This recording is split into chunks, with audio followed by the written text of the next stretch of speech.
Hey everybody, welcome to my news of the day for the Montreal Canadiens and the NHL. We got a bunch of items up here. We're going to get right into it without wasting any time. So first off, a couple of light items. Former Montreal Canadiens goaltender, Jocelyn Thibault. He's the goalie we got when we traded Patrick Roy. He's been named GM of the Year in the QMJHL. He is GM of the Sherbrooke Phoenix. I'm not sure if he's part owner, but I know he had something to do with, they started, I believe, in 2012 or 2013, and he was part of the group that got this team started, but he's the GM, and he's GM of the Year. Saw something on Twitter about him being a possible replacement for Marc Bergevin. Make of that what you will. I don't know, but he's GM of the Year. Next up, Cayden Primeau was named to the AHL's all-rookie team. Cayden Primeau I don't know if he's not a top prospect, but he's up in the top. For me, he's up in the top 3 prospects. Hopefully, future starter to replace Carey Price at that point. Should be here in the next year or two. If he's not traded, a lot of people think the timeline for him to get here and to be the starter is a little too quick for Carey Price with his contract. I think he's still got 7 seasons left on that contract. So we'll kind of see how that goes.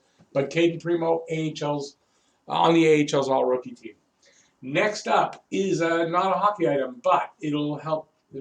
So Soccer's Premier League, they've confirmed 6 positive COVID-19 cases split amongst 3 teams, not all players. There are some of the staff, or I'm not sure exactly who, trainers or whatever that works, some players, some of that. So split amongst 3 teams. I believe these are tests that they did before they started play, because I think they started up just in the last few days. If not, they are about to start, but I believe these are pre-tests that they did for the whole league.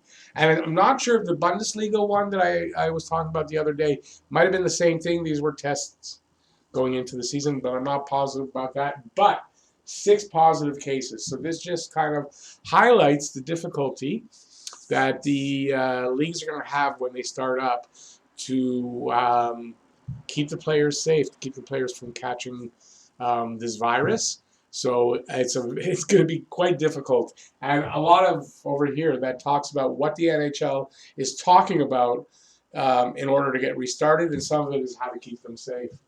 Next up, possible new draft timeline. Now this is according to David Pagnotta. I believe he's a sports guy on Sirius FM radio, satellite radio. I'm not sure the validity of this, but it kind of makes sense in a way. And let me see if I can get into this.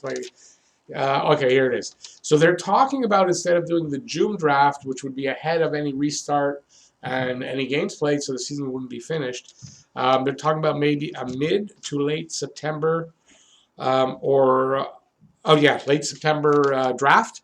So they would play the season. Hopefully the season would start sometime in July and be finished by the end of August. So they'd be able to do the draft in September.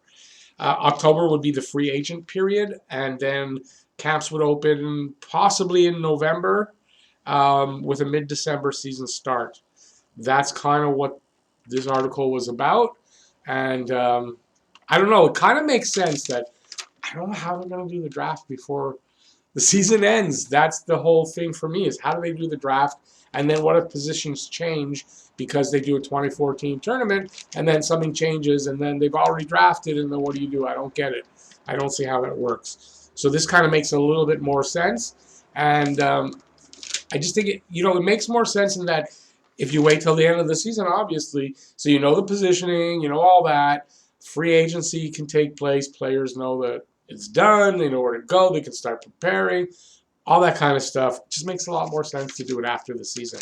If you're already going to probably have a late start to the season, you might as well make it just a little bit later and do everything in a proper order. That's what makes sense to me. Next up, number 5, Alberta's, I don't know if I'm in camera. Yeah, Alberta Premier in Canada here. So if you're not from Canada, he's the Premier of Alberta. Jason Kenney says Edmonton is the safest place for hockey to return. The reason being, I guess I didn't write it all out. They have really good facilities for the testing. This is something that's going to be important. I'm going to talk about it here. Wherever they start, wherever they're going to play, whatever the hub cities are, they're going to need good testing facilities. Apparently, also Edmonton has very low ratio of COVID-19 per capita, and their testing is they've got great testing there, and this is going to be so. This is the reason why he's saying that, and it is going to be necessary for hub cities to have those available, and we're going to talk about it in a second. Next up, though, after that is our own Carey Price. Where are you, Carey Price? This is an article from the New York Post. I can't remember. I didn't write down the guy's name, but I think it's if you remember with Tortorella, that famous saying something about Brooksy. I think the guy's name was Brooks. I didn't get his first name. I don't know if it's the same guy or not, but it's out of the New York Post. I don't know how reputable that newspaper is, but this is an article from there, and it talks about mainly the things that the NHL are trying to work out in order to have a restart, and kind of how vast the planning has to be. But in the lead up, like the beginning of the thing, I think it's a little bit clickbaity, the article. He talks about how a lot of the players are saying that it's unfair for whoever has to play the Montreal Canadiens in a very short series, if they do a best of 3 or they do a 1-game playoff to get into the playoffs. So a play-in, I guess, to get into the playoffs. And they're saying it's very unfair to have to play against Carey Price. That's how respected Carey Price is, that in a short series, you get a hot goalie, he can steal the series in a 2-game to get 2 wins out of 3. It's a little harder when you go to the best of 5 and harder when you go to the best of 7. But in a best of 3, and this maybe kind of gives us a hint that that's what they're looking at, is the first series would be a best of 3, because the players are kind of talking about it, right? And there are players involved in the negotiation. So if they're kind of talking about it in this term, that's kind of what they're looking. I'm going to expect that the first round, if they restart, will be a best of 3. And Carey Price can steal that series. Any goalie that gets hot or is hot when the series starts can steal a best of 3, because you only need 2 wins. I'll go with what his numbers are. He will be one of 10 goalies that would be qualifying for this 2014 tournament that have played 60 or more playoff games. While not winning a ton, like his one-loss record's not great, 25 and 31. He has a 2.53 goals against and a 9.14 save percentage in the playoffs. Those are good numbers. The win-loss, that's not totally his fault, right? You get the team in front of him. So they think it's unfair. I think it's kind of funny that they're that afraid of Carey Price, when all you hear sometimes on Twitter and all this is how garbage he is. Well, if he's so garbage, why are the players afraid? Maybe not afraid, but think it's unfair to have to play against him. Because the restart, they go right into the playoffs. That's what they're talking about. So, yeah, it's kind of funny to me. So now next in that article, same article from the Post, they talk about things NHL is working on to get restarted. So these, I was talking about how they worked all weekend to try to get things, how it's going to work. We're expecting an announcement any day now. After reading that, if this is true, I would think the announcement might take a little longer, because this isn't even everything, but it's most of it. So they're talking about the format, obviously, either 16 teams, 20 teams, or 24 teams. I do know from everything I've read, the 24-team format seems to be the most popular one, because it gives you more teams playing, more chance to make revenue. It brings in the Montreal Canadiens, Chicago Blackhawks that wouldn't have made it, the New York Rangers. They have big, huge fan bases, so you're getting people watching. It's good for the revenue. So it kind of makes sense that that's what they're looking at. So that's formatting. Testing, like I was saying, testing is important. How often are they going to test? Once a week, every couple of days, maybe even every day. It might be that. If they have those quick tests, you can test every day. So that's something. And do the hub cities have sufficient, testing facilities and personnel, that's medical staff? So they need to have the testing facilities, to take a test. I guess they're talking about not those 5-minute tests, or the players have to go and get tested at these facilities. They're going to be doing a lot of testing.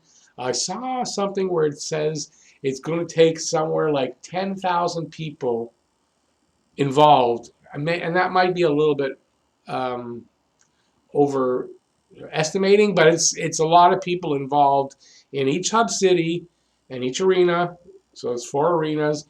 It's all the crew, the staff, the this and that, all the teams, all their staff, all their personnel. It's a lot of people. It's a lot of testing, and any city that gets to be a hub city is going to need to have the facilities available and not like backed up. So it's going to have to work.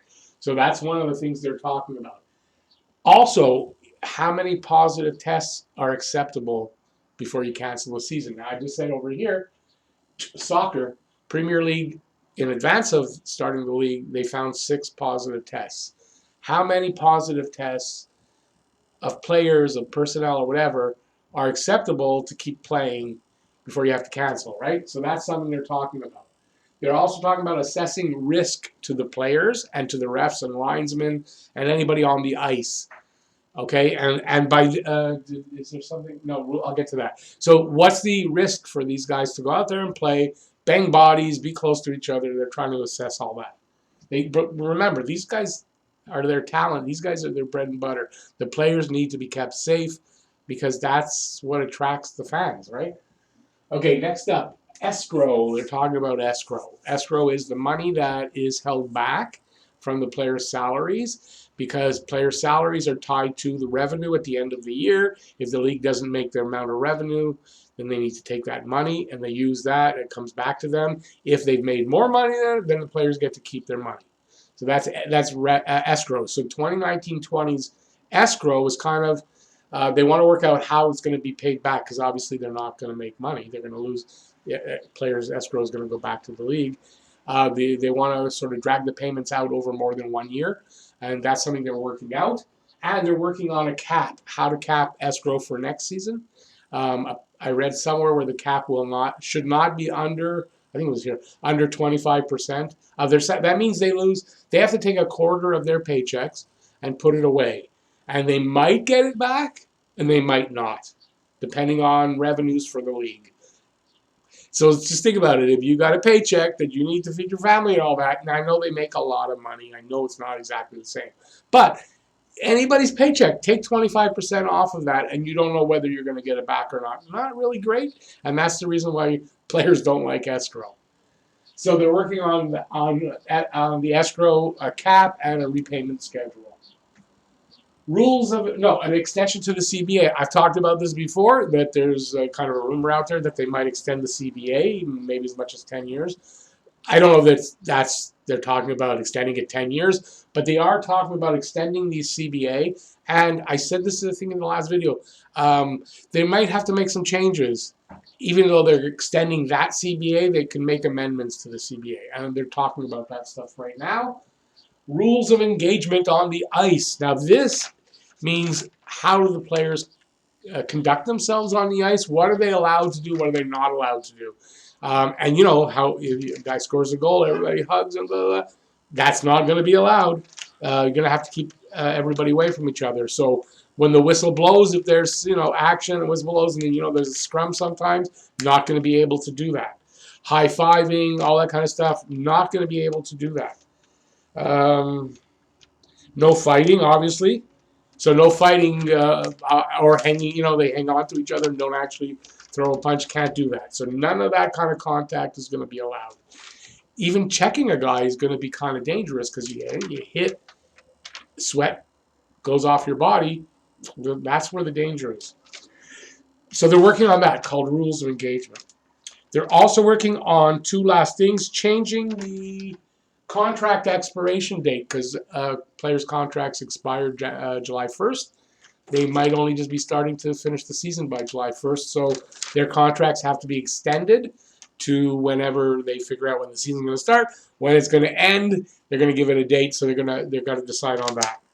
And they have to work on extending visas for players that are coming in from either Europe or even in the U.S. coming to Canada, work visas. So they have to make sure that the players' work visas are extended so that they can come back and finish the season without having to go through the process of getting a new visa.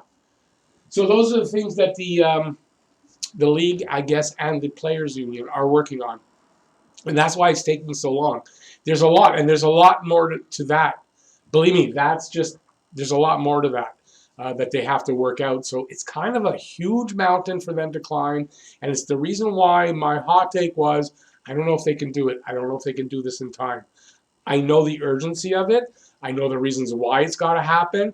I want it to happen, so I'm not trying to be negative to say, oh, I don't want to see sports. I want sports to happen. I have a sports channel. If sports goes away for a certain amount of time, no good for my channel.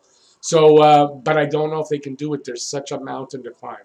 So we're going to find out in the next little while. We're expecting an announcement any day now. They said by the end of the week. I'm recording this on Wednesday. So there's 2 more days till the weekend. I don't expect to hear anything now, actually, till next week by the look of it. But we may hear something. If something comes up, I'll let you guys know if there's an announcement, obviously, that the league's starting and how they're going to do it. I'll let you know. So there you go. That's my news of the day. Hope you guys enjoyed that. If you did, give it a thumbs up. I appreciate that. While you're heading down there to do that, there is a comment section down there. Please leave me any comments about anything that I talked about here. What you think about it. If you think I'm an idiot, for my opinion, you don't have to call me an idiot. You can be nice about it. Just let me know what you think about, like I said, anything here. And while you're down there, if you haven't subscribed already, please subscribe. Ring the notifications bell, and that will get you your daily fix of Blue Blanc Rouge. And one last thing, if you're interested in becoming a member, membership, just hit the join button. It tells you everything. If you are doing that, just to let you know, this is going to be a new perk added to the membership. Second level is going to get will get an emotional support hockey buff when you join. So that's something to look forward to if you want to join for membership. And that's it. Thanks, everybody, for watching. Really appreciate it. Please keep safe. Safe? Okay, my words just left me. Please keep safe. Wear the mask if you need. If you go out and go shopping, stay home as much as you can. Wash your hands a lot. And keep watching Talking Habs videos. And I'll see you next video. Peace out, everybody.